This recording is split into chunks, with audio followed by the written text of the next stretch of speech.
Point number 5 says, releasing the burden of overthinking. Overthinking is definitely a burden.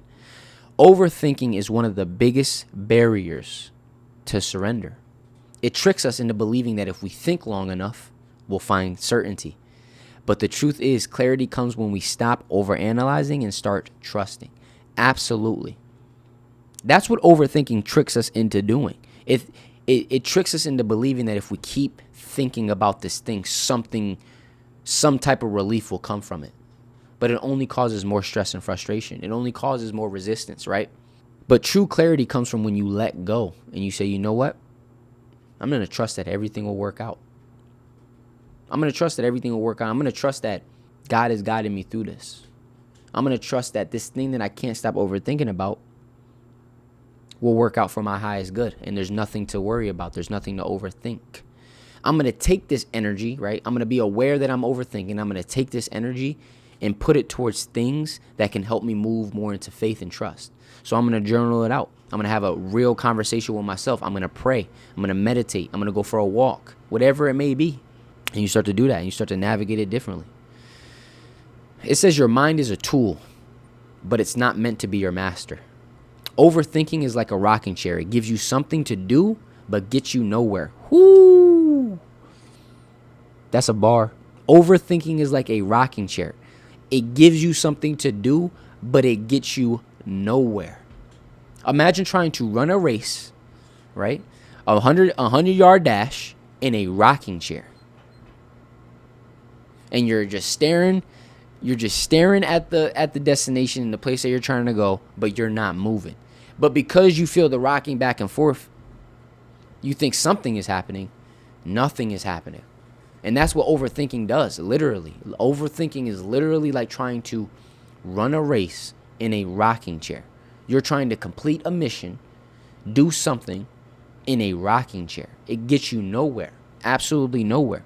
And this is the importance, like I said, of reframing these things. It is not about living a life where you never overthink.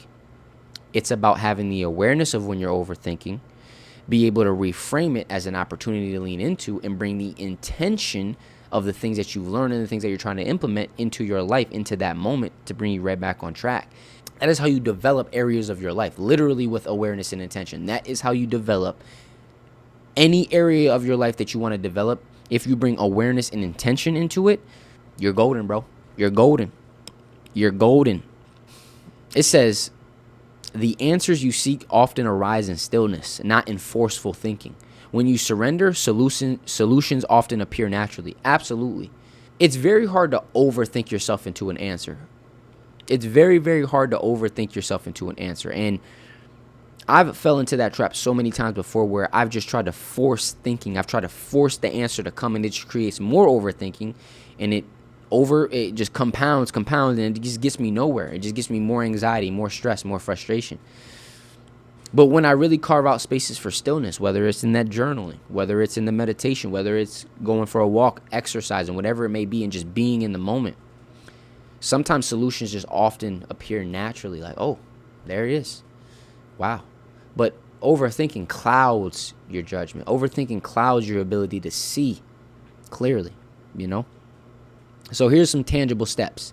Use a 5-minute worry timer. When you catch yourself overthinking, set a 5-minute timer. Allow yourself to think about the problem.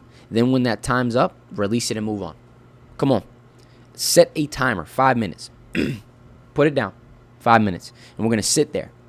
And we're really going to let ourselves overthink. We're going to let ourselves think about whatever about the problem. Just go. But right when that 5 minutes goes up, okay, end it, get up, move on. Let's go. Move. Let's go do something. We're going to go to one of our tangible steps, one of our things that keep us aligned. We're going to go to one of our grains, one of our daily grains, and we're going to move forward. But we're not going to sit there for hours overthinking. No, we're going to give it 5 minutes. Boom, and then we're going to get up and go. Come on. And having a 5-minute timer that you can see and that actually goes off is getting you into that mindset. It's tricking your brain. Okay, we're done. We're done with this. Let's go. All right, we're done with this. It says practice mental decluttering. Journal for 10 minutes a day, whether that's in the morning or at night, letting all of your thoughts out on the paper. This helps clear your mind and reduce overthinking.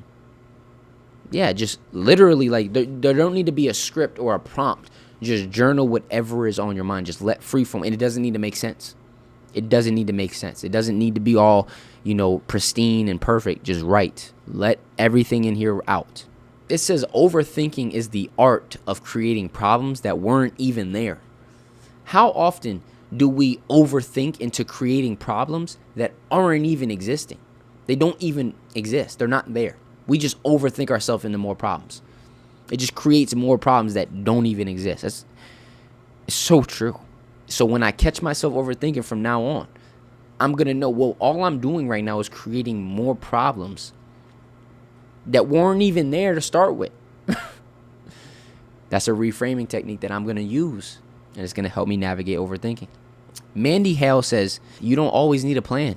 Sometimes you just need to breathe, trust, and let go, and just see what happens. Sometimes you just need to do that. You trying to figure everything out. Sometimes you need to stop, take a deep breath. God, I trust. I'm letting go. Let's see what happens. Boom. Sometimes that's what you need to do in situations.